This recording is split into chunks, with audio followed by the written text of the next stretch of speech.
There's offensive content to come. Yeah, this is Two Fat Guys Talk, the podcast, the saga, episode 114. Dave, do you think Senketsu would drink Ryuko's period blood? The fuck? Yes. So when she's menstruating, it's fine. He'll lap that shit up and grow even more powerful. Other than the fact that he still does the whole arm thing. Mm-hmm. Where the fuck did this come from? Do you think he does it? I already said yes. Okay. All right. We've justified this conversation. No, we haven't. I mean, what is this? I mean, Kojima shit?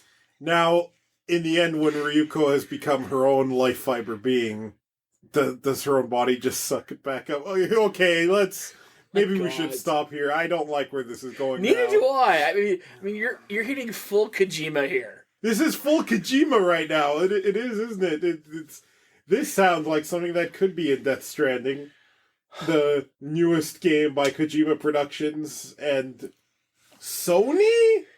Did they publish it? That is a good question. Let me just look that up quickly. I wouldn't be surprised. Is it only on?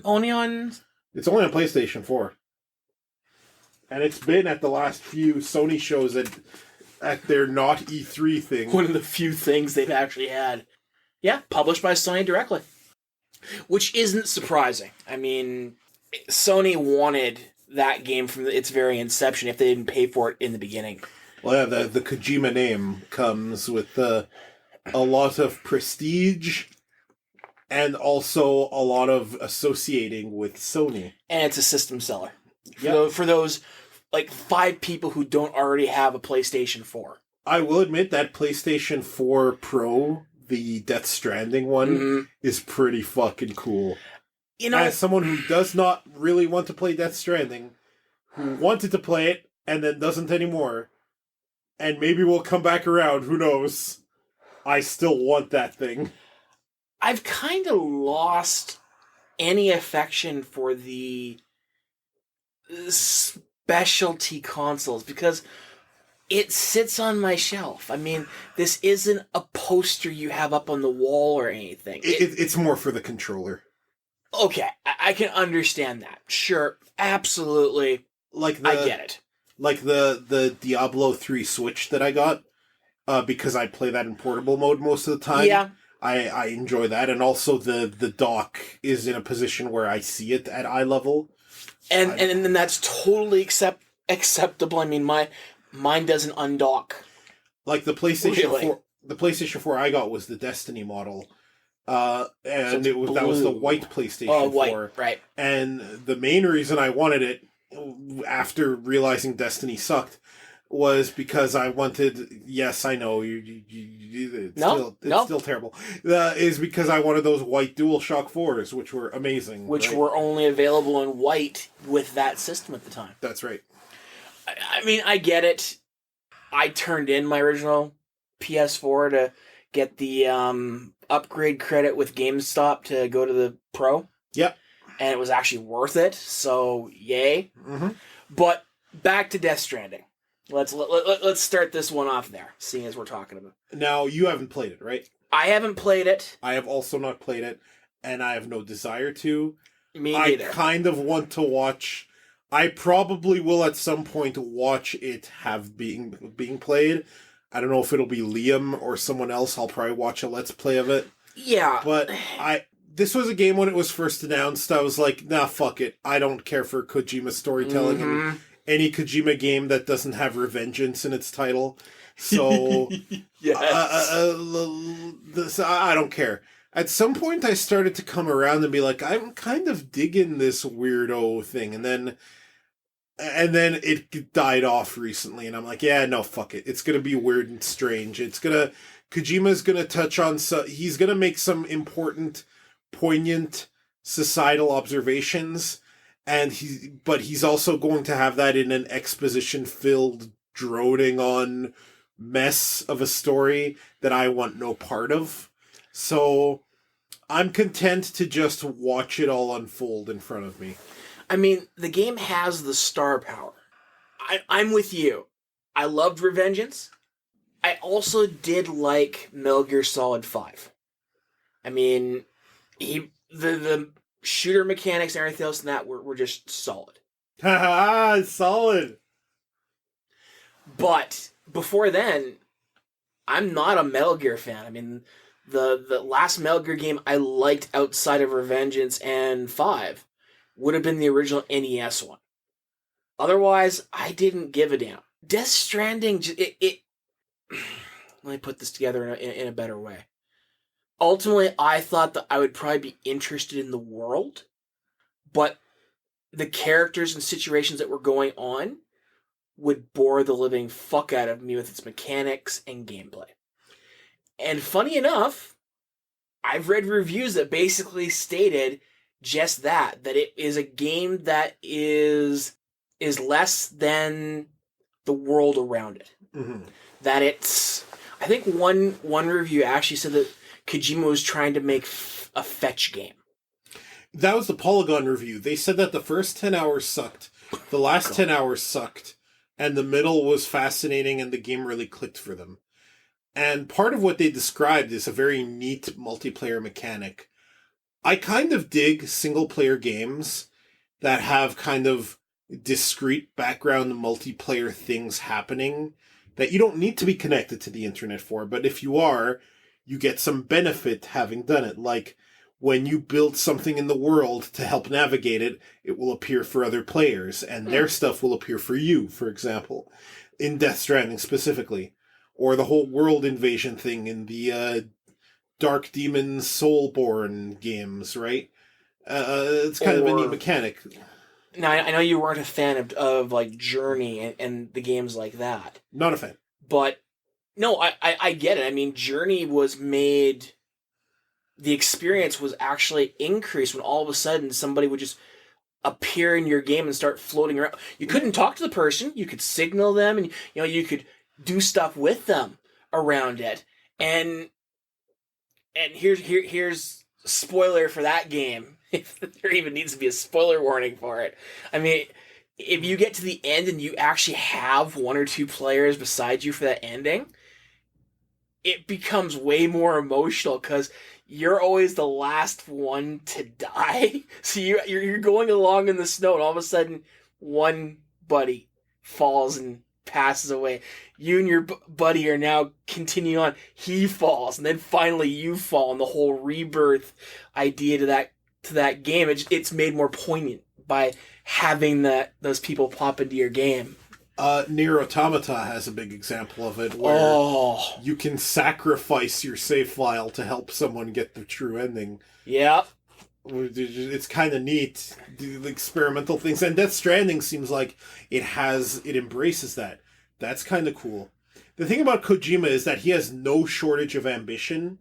Or ideas. And often, he tells very real things about society in his stories. He really knows how to hit the nail on the head about what society is becoming.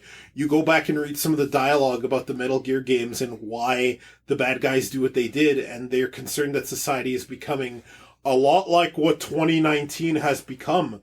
No, not even joking. Yeah. Kojima also likes to indulge in super dialogue heavy droning on scenes that could have ended about 40% into their runtime. He also likes to add characters that, admittedly, some of his characters deal with psychosis, and that's fine. But he also likes to, quiet. Yeah, he added this character that was clearly just meant for sex appeal, and he's like, when you find out, you'll be sorry you made fun of her. And then people literally right after were like, oh, does she breathe through her skin? And lo and behold, that's what it turns out it was. Yeah. Yeah, look. Kojima's got his good and bad. He does. And he does. In my opinion, more bad than good, but he's how I feel for Kojima like I feel for George Lucas. They are amazing idea people. Like, they should just write out their ideas, hand it into any competent screenwriter, and then shut the fuck up. Yeah, but that's the problem. In addition to their ideas, they want to control it, and they want absolutely no cuts to their message. Yeah. They cannot fathom any... They feel it's compromising their vision to have someone else say, hey, this can be a little tighter. And that's bad. That's it is. Really, really bad. Could you imagine a Kojima Castlevania? Yeah, I can. It's called Castlevania Lords of Shadow. Kojima Productions was heavily involved in it. And part of the reason that game is super dialogue heavy is him. Seriously? Yeah, Kojima Productions logo's all over that shit.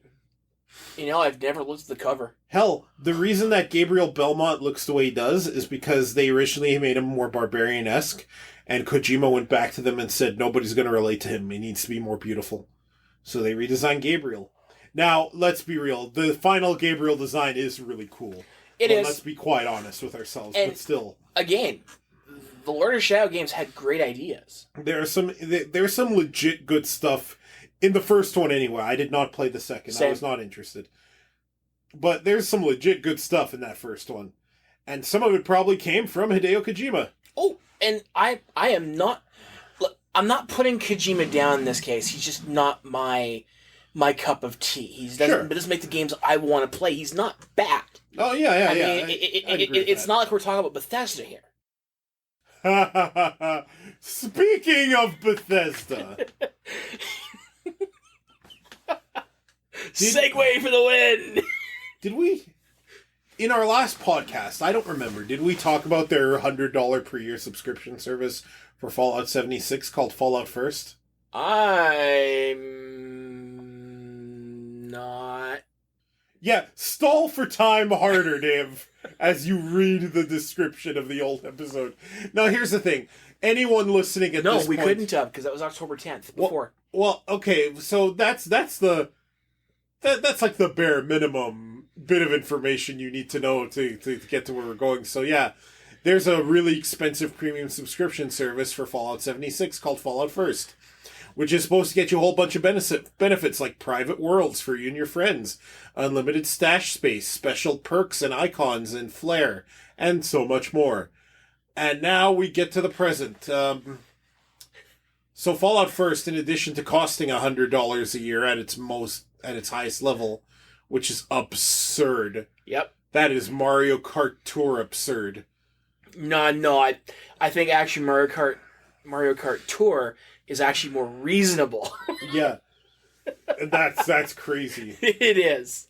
In addition to being absurd, it also doesn't work right. As far as I know, there's still issues with the privacy of the worlds. There is. Where people can just suddenly enter them. Well, okay. And the extra stash space.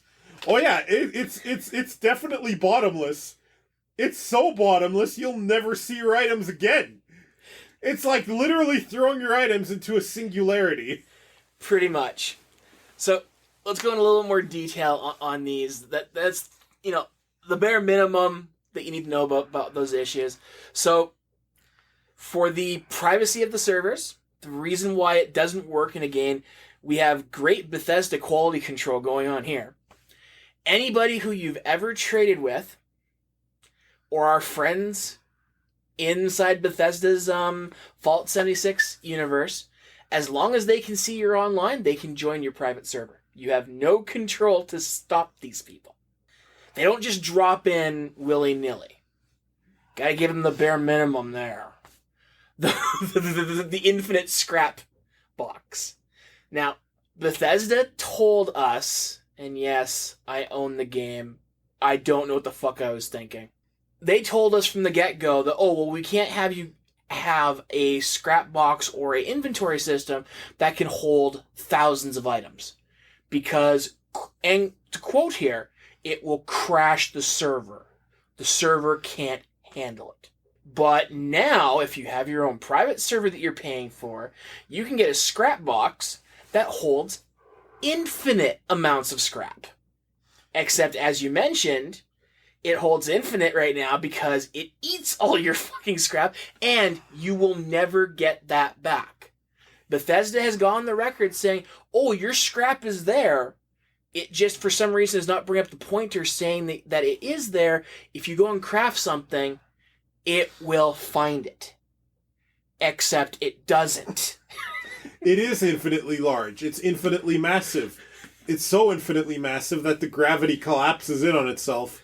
And I think it's actually causing black holes to appear in people's living rooms. One of the other things they give you as part of your yearly subscription is every month, they'll give you 1,650 Bethesda bucks, or whatever the hell the premium currency is. Yeah, I forget what they're called. As Jim Sterling and Angry Joe have both pointed out, that's not enough to fucking buy the color blue for your power armor, which costs you 1,800 of this. Now, 100 of this currency is basically equivalent to $1 American. How's Angry Joe doing these days? Does he still complain when a game is shorter than 4 hours? Is he still friends with his dumb idiot friends who fucking hate progressive shit in media? Is Joe still stupid in general? No. But that's a whole other conversation that we won't have on our podcast. Okay. Remember, fans can be stupid. You're right. Let's not open up a can of worms. We literally won't survive. You're right. We love Angry Joe. I like Angry Joe. I would suck his dick so hard. Oh my god. Some of his guests that he has on there, I don't agree with, but I just don't watch those ones. Moving on. I would let him fuck my throat. Anyway. Now, you want Other Joe. Other Joe's pretty hot. I like Other Joe. I would let him fuck my throat. God. Anyway. Other Joe Colby, plant the throat baby up in Carlos. Oh, God. But that is Fallout 76 right now. I guess the ultimate insult here is, beyond the fact that they're charging for this shit, is that they delayed the very content that could turn this Fallout 76 into an actual game. The one with real NPCs? The one where they actually add NPCs and actual quest line, dialogue, and everything else into the game. They delayed that to next year to put this out in a non-working state. However, there are some bright lights. Some bright lights? There are some bright things happening. There are 4 lights? Yes, there are 4 lights. That's what we're screaming at Bethesda for. What are the bright lights? The ones that are saying there's content in this game, they're screaming, there are 4 lights. As the lights circle around them. Oh, poor Jet. Did he survive? It's very unclear. But thankfully, Australia actually has some decent laws around lying about your games.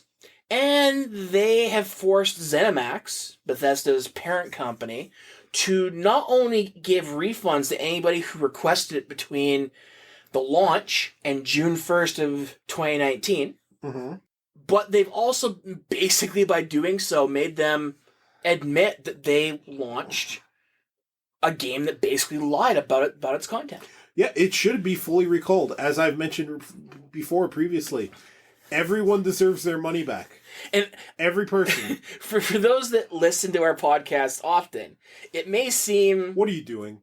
What are you doing with your life? Hey, get back here. Turn the radio back on.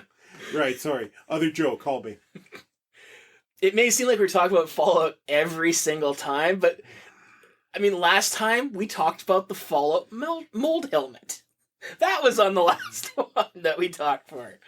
So, just Fallout and Bethesda just is the gift that keeps on giving to people who like to shit on badly done games. It's still...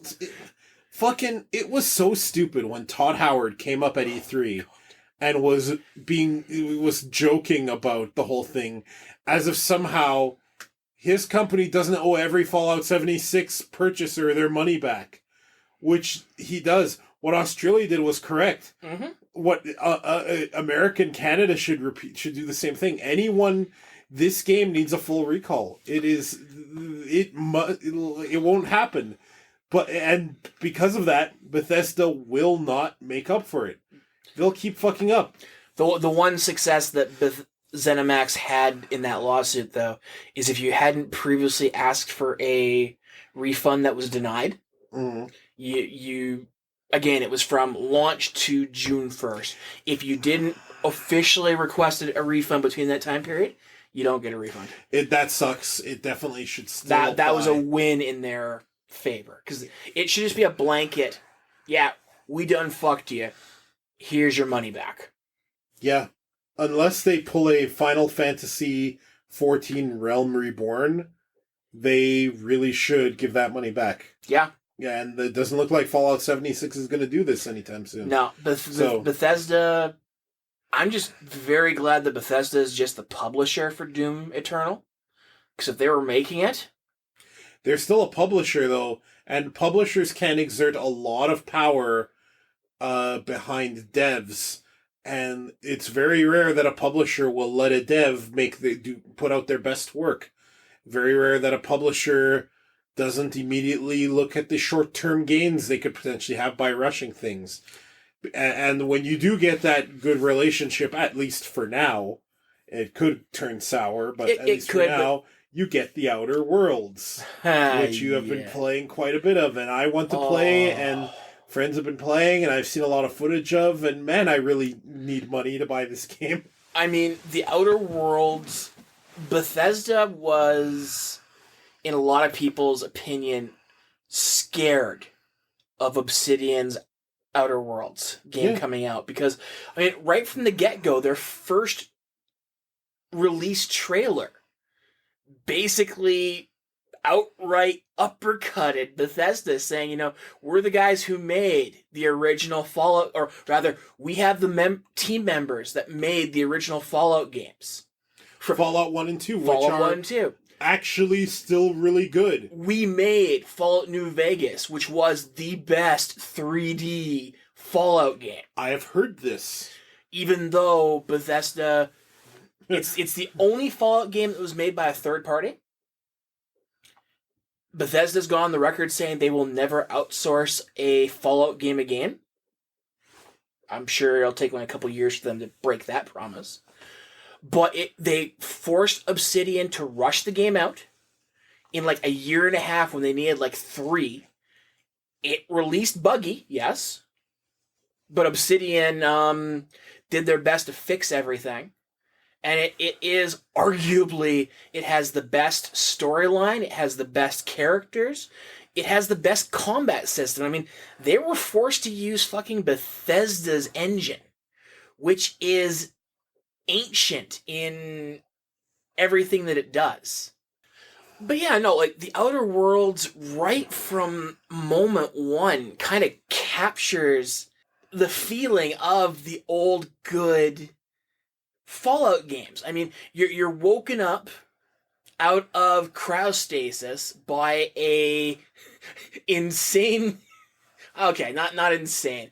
By a weird scientist who just had enough magic elixir kind of thing to wake you up, and then he launches you down to a planet in an escape pod, and then you start. And the dialogue is awesome. The actual... Not since New Vegas, or even back to the original Fallout games, have we had actual dialogue trees that mattered based on your stats. I mean, do you want to play this game as a complete idiot that can't even talk? That's what I want to do. You can do the game and still get through it just fine, as if you dump all your stats into being able to lie, being able to pickpocket. I mean, you can kill every single NPC in this game and still finish the game. That hasn't been done in one of these games. You can't just do that. In every other one, pretty much, you would kill an important NPC, and then, actually, in Morrowind, you could kill everybody. But the problem is if you killed an important NPC, you couldn't continue the storyline, and therefore you were stuck. In this game, you can just continue if you want to. It has a very heavy anti-capitalism message to it if you want to take it like that. Maybe you're pro-capitalism, you're going to go with the board versus the colonists. And just the way they put things down, or the way that your allied characters that you can get throughout the game have different levels of, I'm just going to call it what it is, brainwashing. The very first ally that you can get has lived in one of these little colonies on the first planet that you start in. And in her opinion, everything's great. I mean, the board controls everything. You basically owe allegiance to a brand, to the point that if you don't end every fucking conversation with a catchphrase from the fucking corporation, you get fined. Honestly, as playing as my character, who is in this playthrough very anti-capitalist against all this shit, I was actually getting mad at what was going on around me. I honestly was gonna go gun happy and gun all these fuckers down to put them out of their misery and mine. The moment I got the chance to screw them over, I did. It is so well written. The combat is great. Do you want to focus on one-handed, two-handed? Do you want to go handguns, long guns, energy guns? Play how you want. There's dodge, there's block. If you're doing melee weapons, you can equip multiple different types of weapons. There's modifications you can do to your weapons. You can tinker it. If you have a lower level weapon that you want to make more powerful, you can do that. Can you make handgun nunchucks? Unfortunately not. Sorry. 0 out of 10. Oh, and the varying enemy types are also good. You've got different types of animal weapons. Animal enemies. You've got your humans. You've got your mutant style things. You've got robots. Next time, my next playthrough, I am jumping that sucker up to the hardest difficulty it can be. I thought, okay, for my first playthrough where I'm going through the storyline and learning the game, I'll play it on hard. Well, it's a little bit too easy for me. It really is. I mean, I have not come close to dying, and I am just fucking shit up left, right, and center. The feeling of being able to do that is great sometimes, but I am looking for just a little bit more challenge. I'm hoping as I get to the next big planet that I'm going to actually start getting, ganged up on and actually have a little bit of difficulty. I often fantasize about being ganged up on. Everything I've heard nothing bad about Outer Worlds. The only reason I haven't played it yet is because I haven't yet purchased it. Yep. And it is definitely happening. And I mean, I've got to give credit here to the Microsoft Game Pass. Because whether you have the Game Pass just for Xbox or you have the Ultimate one for Xbox and PC, it's on Game Pass from day one. That's a big win for Microsoft, because remember that there's been that whole controversy it's an Epic game exclusive. And the Epic Game Store on Windows, right? Yeah. Well, technically it's not. It's just not on Steam, because you can get it through the Windows Store naturally, even if you don't have the Game Pass. Mm-hmm. Which is really a kick to Steam not having it. Yeah, this game sounds amazing. It's fucking really awesome to see Obsidian finally get to do what we all knew they could do when they're not rushed and when they're able to shine. And I hope they get to keep doing this. And we'll see. We'll see. Hopefully their publishers aren't going to fuck them over again. Obsidian seems like the kind of company that is perpetually unlucky in this regard.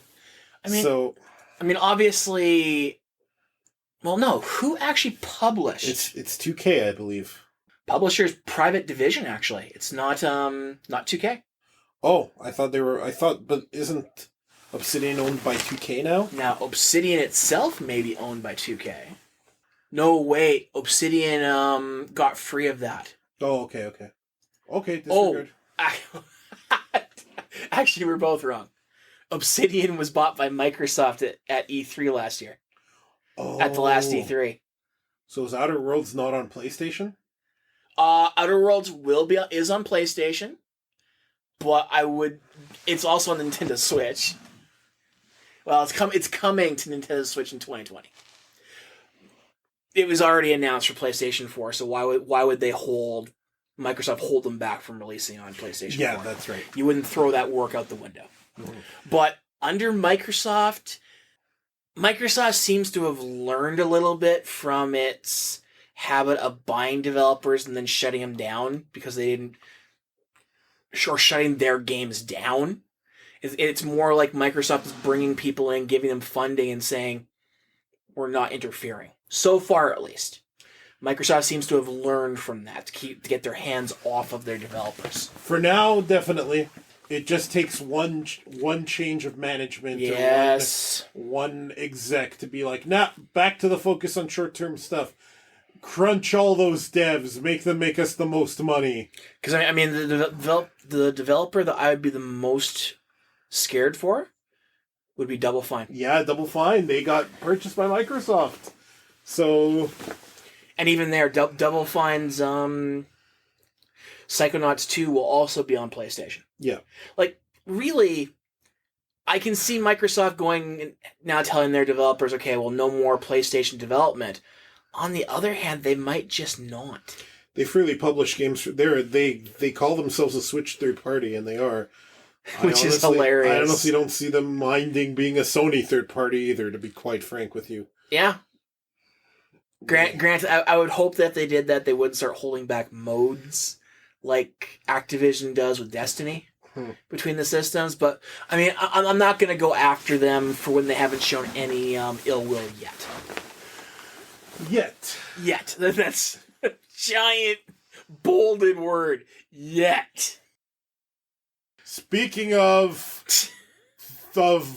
Blizzard... Speaking of the good, the bad, and the ugly. Yeah. BlizzCon 2019 happened. Not as many protesters as I was hoping for. Well, there's some background to this. And you've probably seen some of it, because I know you watch Jim Sterling pretty religiously. Mm-hmm. His video this morning, I already knew what he was going to say before I saw it. But yeah, I agree with him, too. We might as well recap this. I had a feeling this was going to happen. Mm-hmm. J. Allen Brack came out at BlizzCon, and we're recording this on the Saturday of BlizzCon, so this is November 3rd? November 2nd, actually. We're November 2nd that we're recording this. And J. Allen Brack came out and issued the most bullshit non-apology that ever bullshit non-apologied, and it worked and it sated people, and Diablo 4 and Shadowlands and Overwatch 2 kind of made people forget. And I'm honestly not shocked, because Blizzard fans are terrible. They were never going to actually hold Blizzard to account. I knew this especially because, A, I've dealt with Blizzard fans for a long time now, and I know they're terrible. And B, I was hearing bad shit about Blizzard protester organizers being extremely phobic and bigoted from people when they were organizing on Discord servers and other online forums. You're talking what was described as the Gamergators coming over to their Discords. Yeah, I read about that. Yeah, basically. So and then being kicked out immediately. Well, yeah, except for the ones that were organized by those people. Yeah. So, I mean, Blizzard doesn't really help things, because Blizzard pretends to be progressive and open, but they're not. Like, they do tokenism. They'll have non-heteronormative Overwatch characters. Okay, cool. But Tracer's not gay in China. Tracer's not gay in any region of the world that her being gay would cost Blizzard money. She's only gay in places where Blizzard can milk it for points. And that sums up Blizzard entirely. A real apology would have then be completely reversing Blitzchung's freaking banning. Publicly, not behind the scenes. Publicly, it would have been them saying, "We're sorry we did this, and it will not happen again." And instead, they did corporate bullshit. Yeah, corporate bullshit. It was a non-apology. Yeah, it worked. People cheered instead of booing for them, which they should have done. But you hit the nail right on the head. Ultimately, these are Blizzard hardcore fans who paid to be at BlizzCon. The protesters outside might be some occasional people that did also buy the tickets, but a number of them are just casual fans kind of thing, or people that are protesting Blizzard because of their bullshit. It was never going to make the hardcore fans give up stuff. You heard about the occasional person that was like, yeah, I canceled my account, shut it down, and deleted it. And some people even provided screenshots of them doing so on video, and thumbs up to them for doing it. Oh, some good came out of this. It made Democrats and Republicans band together to condemn Blizzard and write a letter to them urging them to not take similar action in the future. And it's weird to see Democrats and Republicans agree on anything, but they did here.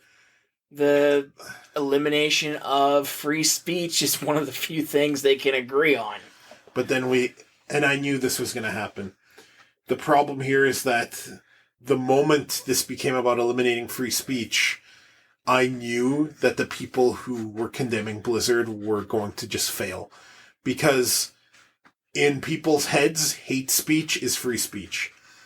And they equate this as being just as bad as when Blizzard changed Tracer's butt pose, or any other bit of what they think is censorship. Because they can't separate the two in their minds. They think this is the same thing. So, of course, this waffly, shitty group of pseudo-intellectuals was never going to hold Blizzard to account. And you're right. There's definitely people outside BlizzCon protesting still. And we need to give them credit. They're very brave people. Braver than me, in fact. It's just unfortunate that Blizzard is going to get away with it. They are, because Diablo 4 and Shadowlands and Overwatch 2. Well, yeah. Maybe for Diablo 4 and part 2 of Overwatch. Which should really just be called Overwatch Volume 2 or Overwatch 2.0. Yeah. Because it's literally the PvE component that's crossplay compatible with the first game. Which is a smart idea. Sure. That's a very smart idea. It really isn't Overwatch 2, though. True. It's Overwatch 2.0, the single player storyline edition. Which I might still play because that's the one thing I wanted out of Overwatch. Yeah. And we can talk... Fuck Blizzard. Let's talk about their games. So Diablo 4, there was going to be more today, and I'll definitely see that later, but there is a panel that either has already happened or is going to happen momentarily that neither of us are going to watch right now, about a deep dive into how Diablo 4 plays. And it's supposed to be a little bit more open world and less chapter-based than the last two games. I did see, you can get mounts. Yeah, you can get mounts. The Druid is back. That was your favorite class in D2. It was. They showed off Werewolf and Werebear. I know. I saw that, and I'm... As much as I currently dislike Blizzard, I love Diablo-style games. I'm also kind of pumped the fact they're going to release on PC and console at the same time. Yeah, I didn't hear the Switch announcement, though, which I'm a little concerned about. Because Switch is where I'd want to play this, to be honest with you. Boo! It's where I'd want to play this, to be honest with you. Like, I'll play it on PS4, but again, I have to dust it off to play my Indivisible copy. No, I mean, it looks neat. Once again, their trailer, the cinematic trailer, was fucking beautiful. Mm-hmm. I mean, when they summoned Lilith. Here I'm thinking they're going to summon, Femme Diablo again. Right up to the second that, she started to come through the membrane that they had made there. I'm like, okay, here comes Femme Diablo. Let's do this. And then it's Lilith. It's like, oh, shit. Hey, am I the only one who thought that Lilith was going to get stopped by Jennifer Lopez and it was going to be in that kid's mind in the cell? Because Lilith kind of reminded me of that guy with the blood curtain. No, I didn't, because I try and put that movie out of my mind. I fell asleep to that movie. I'm ashamed to say I don't normally fall asleep in the middle of movies, but I napped in that theater. Fair enough. I woke up to that guy's intestines being pulled out of his gut. But yeah, no, I mean, it looks good. And the little bit of gameplay that they've shown us, it looks like Diablo. That's really all you want from a Diablo game. What we're going to see from previous characters and stuff like that, we'll see. But it does look like the world's really gone to even further to hell since Diablo 3. And I'm cool with that. I mean, that a happy-go-lucky Diablo isn't necessarily what I want outside of Whimsyshire. No real money auction house. That's not coming back. Yeah, I used to defend that, and now I realize, no, that was a mistake. That was... Diablo 3 got leagues better when it was closed. But they do want to add in trading again. Now, I'm on two sides for this one. On one, I think it's fine to trade with your friends. I don't want to see the Diablo 1 and Diablo 2 Gem of Jordan becoming a fucking currency again. Yeah, the Stone of Jordan. Diablo 3 eventually solved that problem by making it much more efficient to just find your own damn legendaries. Yes. So I'm looking forward to customization and stuff like that. But whether I give Blizz my money when it comes out, and they've made it very clear, it's by nowhere near complete. Mm-hmm. Like, I know it's apparently I've heard changed 2 to 3 years still. I've heard it's changed directions multiple times. Which makes no sense to me. I mean, they've basically been whoring out Diablo 3 with its seasonal content all this time to try and keep people interested. All people wanted was more Diablo 3 kind of gameplay with more story. It's literally all... If they had done 2 or 3 more expansions, people would have loved it. But they just kept on doing more reset your character season stuff, and I haven't touched Diablo 3 in probably 2 years now. I really don't mind reset your character stuff because they let you fold that back into the character when the season is done, and that's ideal for me. And they're going to include that in D4. They've already said that the seasons are going to be kind of baked in, which again I think is a good idea. I do like kind of the idea that adventure mode is kind of the default mode in this, right? Yeah. So it's a little more open world. I kind of hope every single class from the past comes back somehow, which would be nice to see. Well, there is some overlap, like Sorcerer. They show the female Sorcerer, so Diablo 2 Sorceress is definitely already folded in here, right? Well, and I'd really like if they're not going to do this, but... Well, okay, they probably will, actually. Bring back the Amazon. Oh, yeah, I would love the Amazon. But just like all the other characters, like every character should have a male and female form. Druid, Amazon should have a ranger kind of thing. Yeah, I'm okay with the male Amazon. I was going to argue for a moment, but nah, you're right. Let's just let everybody be what class they want to as a male or female. There's more face customization there in this game too. So it means they have to do dual dialogue for each character, but Blizz can afford it. They did it already. Crispin Freeman will play a few characters, a few men, and maybe a couple of the women. Yeah. More face options seems to be a theme because if you look at what they're putting for WoW face options, they're adding so many more. Oh wow! So they're bringing WoW up to 2012 levels. Yeah, it's about to hit 2012. It's pretty exciting. I mean, they're actually starting to achieve City of Heroes. They're level. they're almost a half Ion. It's good. I mean, anybody who plays and have been playing MMOs. I mean, the City of Heroes character creator was the gold star of character creators as far as customization. I saw the Monster Factory for Champions online, and I think it outdoes City of Heroes. I don't. Because, like they mentioned in that video, most character creators at some point tell you can't. Oh. Can't. Okay. Nope. Out of points. No, you can keep piling stuff on. Okay. Sorry, I think Champions has it. For that sort of thing, sure, if you're trying to make a freak. But What are you saying? But especially the City of Heroes now, which is currently running, they've added in so many more customizations on top of what there was originally. Like, hang on, City of Heroes still running. You said something very interesting just now. Didn't it shut down? Or are we talking private servers? We're talking the private server, which is public right now. Okay. Sorry, I thought this was an official thing. They're trying to make it. Unlike Champions Online, which I think is still operational. They're trying to make it official. They're trying to actually purchase a license from whoever holds the rights to it. NC Soft, which means they never will. They're actually in negotiations and have been for a while. NC Soft is going to want to cut. And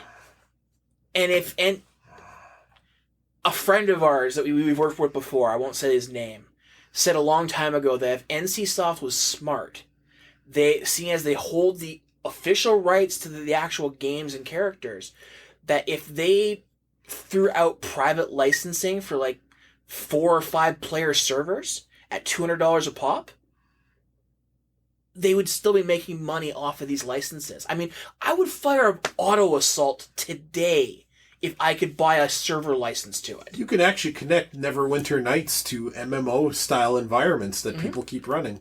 But it's just, they could still be making money off this stuff if they put that... I'd still be playing freaking Tabula Rasa. You said it right. What the fuck? Is all you have to do is not say the word for 5 years? Yes, I would play that game today because its mechanics were solid. I loved that game, and I was there for when the server turned off. Hell, I would probably even play a Hellscape London?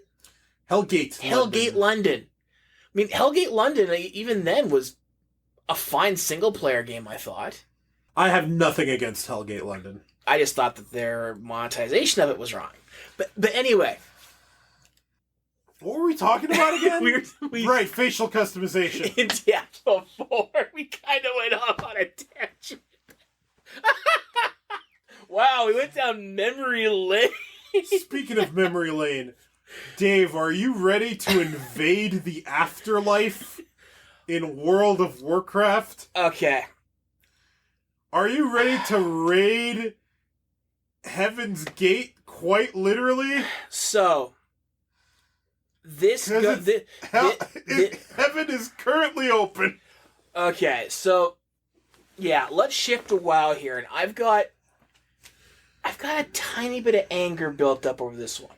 Really? Because I honestly think this expansion looks cool. Okay. This is the kind of audacious shit I want WoW to do. I don't. Raid Heaven, now we get the spaceships and the Mugon from freaking Gurren Lagann. Look, I have no problem with the way that WoW has gone from being your standard fantasy fare to going sci-fi. I have no problem there.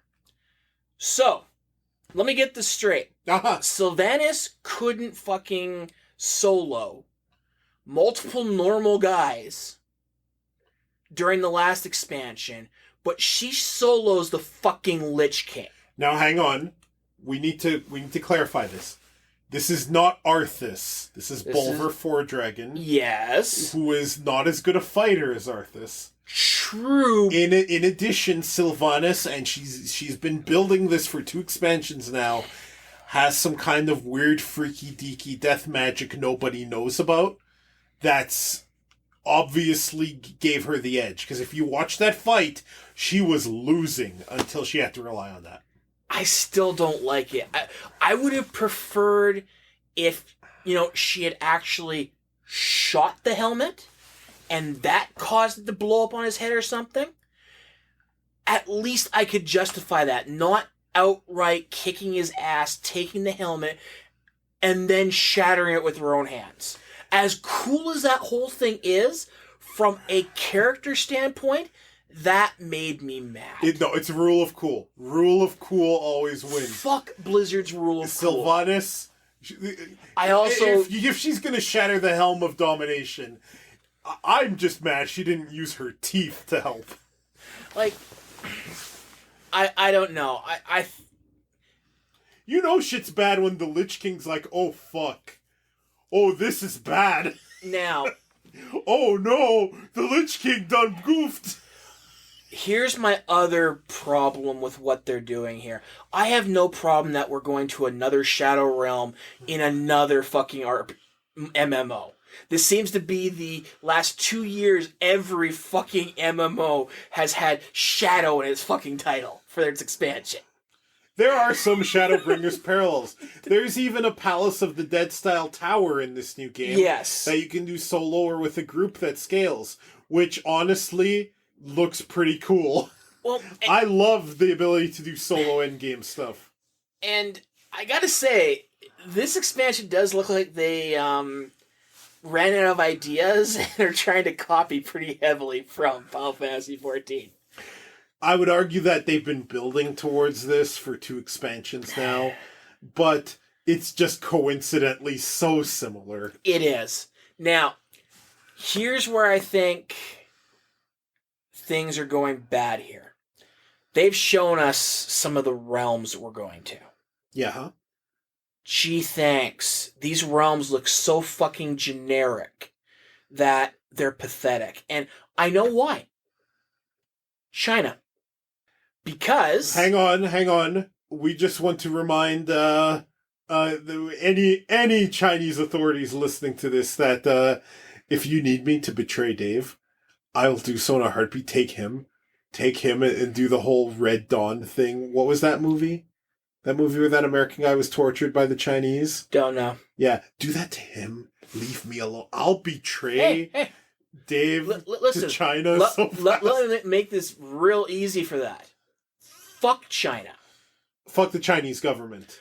Yes. Not the Chinese people who are as much victims. And I know that's what you really meant, but I thought I would clarify. No, Chinese people are the first victims of China. Yes. So let's be clear here. Exactly. Thank you for the clarification. Mm-hmm. But much like how, if you know the history of WoW, especially when it comes to release in China, Blizzard had to significantly change Wrath of the Lich King. No skeletons. For the Chinese... Oh, not just no skeletons. No skeletons, no death imagery. Like, they had to severely tone it down and change it for the Chinese audience. And seeing as the game releases in China these days pretty much at the same time that we get ours, once it gets past their censors and everything else, what we should be getting from a Land of the Dead is not what we're going to be getting here. And that's why all the realms look generic and whimsy-shire-y. Now, hang on. I like Whimsyshire. But I am all for... I'm sorry, though. At least in Final Fantasy XIV, with what they do with the whole expansion being, you're going against the light and everything else. We've had that building up. We're going to the land of the fucking dead. We're going to the afterlife. There's a difference. Okay, fine. But we've all died in WoW. And what do you see when you fucking die? A gray, deadish style landscape of the dead. Now you're telling me on the other side of the fucking portal, it's all fucking rainbows and and blue skies. Fuck you. This should be you can have enclaves of life inside the Shadow Realm, sure. But we should not be it's like another fucking Outland. And Outland was the worst expansion they ever did. A lot of people love the Burning Crusade. Fuck the Burning Crusade and everything they did in it. I like the Burning Crusade. Wait a minute. Hang on a second. The Burning Crusade literally was what made me leave World of Warcraft. What the fuck? Like a year and a half. That was a great expansion. What are you talking about? It sucked if you were on a PvP server. Yeah, but everything sucked when you're on a PvP server. Let's be real. Hey, we used to defend that shit. Yeah, and I was wrong, and I'm sorry for We that. were wrong. But I mean, I was one of those players that I was right there day fucking one through the portal. I spent 45 minutes to an hour getting my ass kicked on the other side of the portal. I'm like, you know something? Fuck this. Subscription over. That's how I feel about what I'm seeing in these screenshots. It just feels like we're going to another Outland where, without even as much planning, and we should have the death symbolism going on here. We should have really creepy shit going on, and I'm waiting for a unicorn to pop up. I want unicorns in my afterlife. I don't know about you. I actually like the idea that the WoW afterlife is a bunch of different realms where people get sent to, and there's like the obvious Valhalla, the decadent realm where they torture Kelthus, because fuck Kelthus. I like that there's all this color, both literal color and narrative color to the afterlife, because WoW has been barreling towards this old god Void Lord thing for a while now. This is why I want the Void Lords to not be just more eldritch abominations. And getting stuff in the afterlife that's not all eldritch and dark is, to me, very welcome. So I like the aesthetics I'm seeing out of Shadowlands, to be quite frank with you. And your counter is... Okay. You know, I get that. But I also get that there is a certain allure to that kind of almost demon dark Soulsborne kind of aesthetic too, which sounds to me as what you're kind of describing. There's an allure to that maybe this could have tapped. I guess how I would have changed it. Now, I love the fact that the tower is, right hanging down above the Lich King's throne there. Yeah, and as you go through it, you see Alucard grabbing the Power of Mist ability. At first, I thought they were going with like a mirror image kind of thing. And I'm like, okay, no, they didn't. Good. But I guess the way I would kind of changed it is, instead of giving you... Of course, there'll be two different starting realms kind of thing, or starting zones, like they always do. There's apparently only one. Only one. What it is, unlike before, you play through the zones in a set order, and then at the end you pick the covenant you want to join, which is one of those afterlife covenants in the zones you go through. Yeah, you do it right from the beginning this time, I hear. Your alts get to do it right away, and your alts get to play them in any order once your main character has gone through it all. Oh, so fuck my main character. Great. Yeah, pretty so much. For a person like me who doesn't play alts, so I have to go through all the bullshit. Great. And for a person like me who has nothing but alts, it's fine. I guess the first realm I would have expected to come through would have been, very much like the afterlife that we always go to when we're dead, kind of thing. And then you go to the bright realms or whatever kind of thing. Like the idea is that the spirit healers are the ones who keep sending you back because it's not your time. Yeah. And they're the ones who arbitrate, you have to go before the arbiter in the afterlife, who will send you to one of these other places. And then after you've served there, you apparently move on. Apparently that's when you dissipate into the ether or whatever.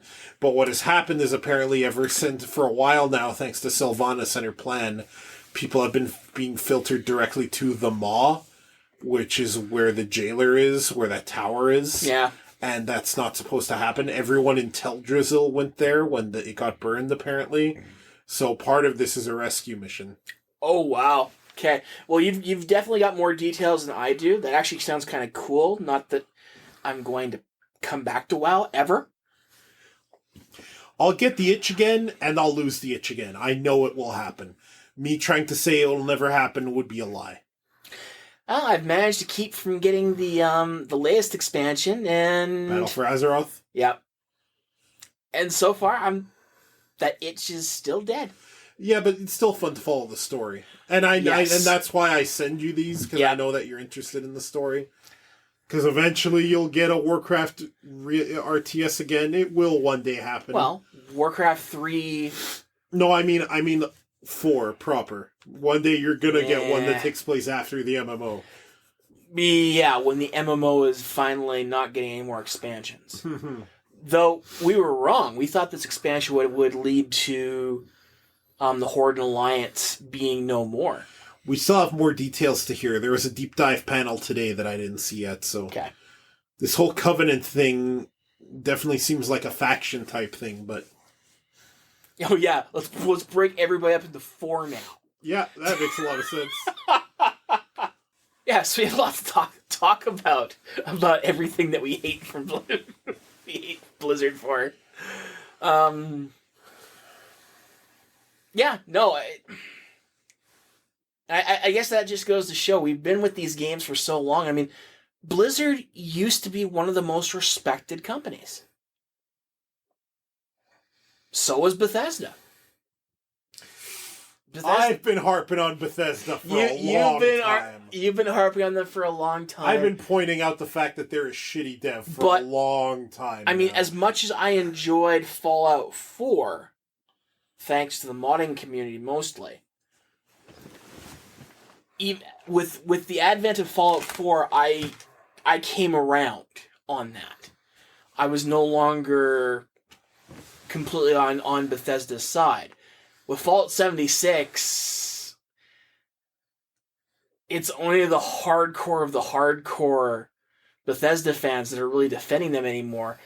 And even then, they're starting to lose them because of the private servers and everything else.